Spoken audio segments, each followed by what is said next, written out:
Hello, today I'm going to talk about binge watching. And this is Rose Michele. So, what is binge watching? Basically, binge watching refers to watching multiple episodes of a television show, series, movies, all you can think of in just one sitting. And as much as we all do it, I'm sure we don't like to admit it. Okay, so I'm going to go back to how has TV really changed over time? So back in the day, which you're all aware of, everything you had to watch it when it was on, or you missed it, or you'd have to, and then if something happened, you'd have to wait a whole week, or if there was a big cliffhanger, you'd even have to wait the whole summer to find out what happened next. You had to hope there wasn't a live sports event that would o go over into your show. And there were reruns and weeks off. And heaven forbid, if the president wanted to speak, your whole show would be canceled for the night until we then had VCRs and DVDs started to become popular where we could record our shows so we didn't have to watch them live. Or then the video stores started where we could, rent our movies or box sets of series and watch them, multiple at a time rather than just when they were on television or when we had recorded them. Then in the late 90s, they started launching internet streaming services like Real Networks, Shoutcase, Real Audio. None of them were really huge, but they were available. Then in like the mid 2000s, YouTube, Netflix, Hulu slowly started taking on the streaming services and slowly stopped the rental process. And streaming became increasingly popular in the early 2010s, which was around when all those stores started to close, all the Blockbusters and video stores. But it really grew rampant in 2020 with the COVID pandemic. So we have services. We have lots and lots of streaming services. This allows for hours, days, weeks of nonstop viewing at any given time of like so many different genres and specific ideas and types of things. If you want to just look at nature or, binge reality TV or watch sports, anything is available, and this is just a few. The technology has led to this significant shift, though, in our viewing habits because they've dominated the behavior of streaming. So now this on-demand content is really what's recommended and what becomes what we all do. Now, the psychology of binge watching let's see, we can talk about the escapism of it. It's a way to temporarily avoid our real stressors, our real life, our real stuff. The parasocial relationships that we can develop from connecting with characters in a show that makes us want to continue to watch. The dopamine reward that we get from watching these shows or feeling like a little bit of accomplishment when we finish a series or a show or these things, the narrative immersion that you get from being drawn into the story and wanting to know what happens next keeps you watching. And then there's always the FOMO, the fear of missing out at the water cooler. Like you might not know what happened on the latest season or the final episode of Stranger Things. You have to know you can't possibly be that one in the group that is like an outcast for not being up to date on The Real Housewives last night.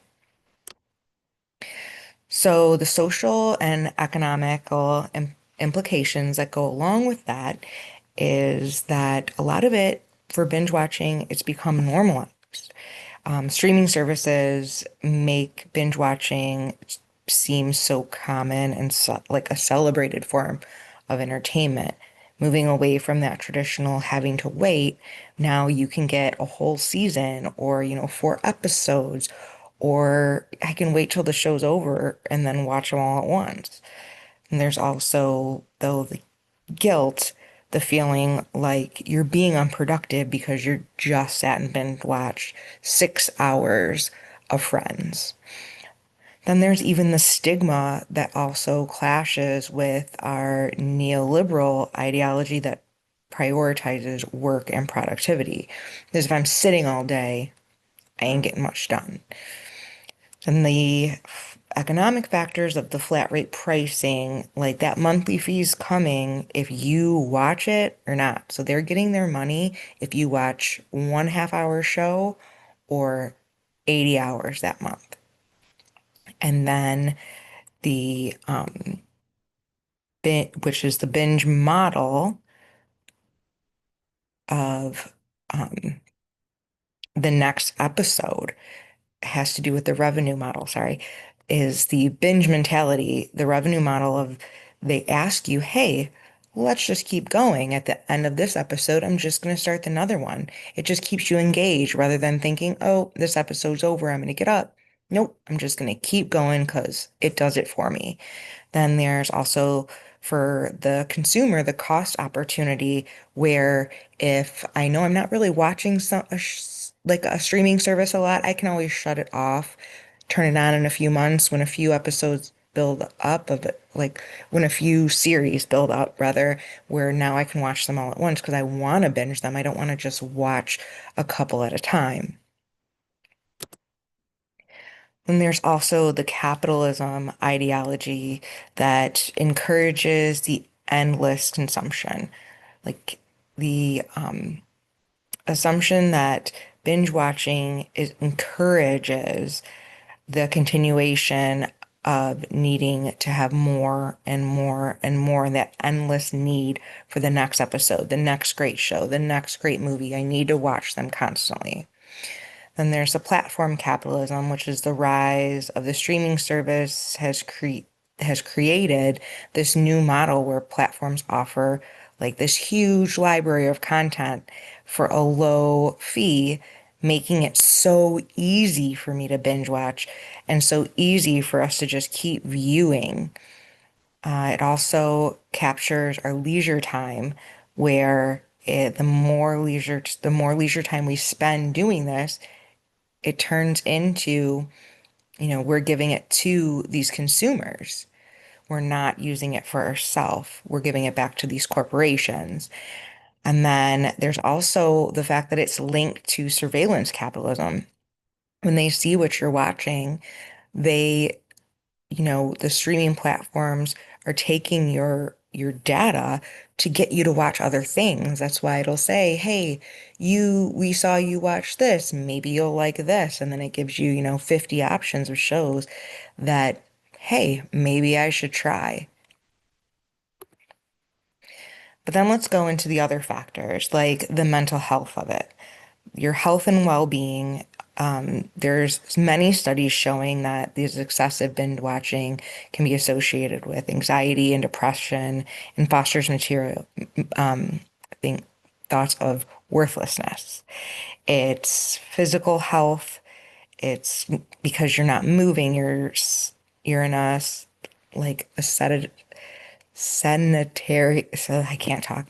Sorry. You're just in a set spot, you're not doing physical health, physical activity. It's linked to poor sleeping habits, decrease in social life and activities of wanting to do these things with your friends rather than just by yourself at home. It also, for intelligible and relatability, they say that then you kind of are getting into the couch potato and the potato chip six mentality, and the lack of intelligence comes with that. The not thinking on your own and not needing to process thought because everything is just being a continuous stream of being fed to you. It also studies show that it diminishes fulfillment by watching this. You get less fulfillment in life because you aren't doing these things. You're home just binging television. And the escapism also is part of procrastination. So I choosing to escape from my reality but really I'm just procrastinating what I need to get done. Then there's the behavioral and addictive aspects. Your This is considered an addictive behavior if it becomes out of hand, and the intention to continue then also gives you a feeling of regret for some people, just like any addiction. For a drug addict, if they do drugs, they feel great when they're doing it, then they may feel bad and guilt and regret after. So, my final thought on this is that binge watching ideology is so multifaceted. And although we're doing it deliberately and making a choice, it's really a culture of consumerism and just a new form of giving our time back to these corporations. It really redefines media consumption. It influences the media industry by distributing distributing the old model, and it highlights the importance of audience control and constant content availability. So thank you guys. I got tongue-tied. I really enjoyed this class. I really thank everyone for watching, and have a great holiday.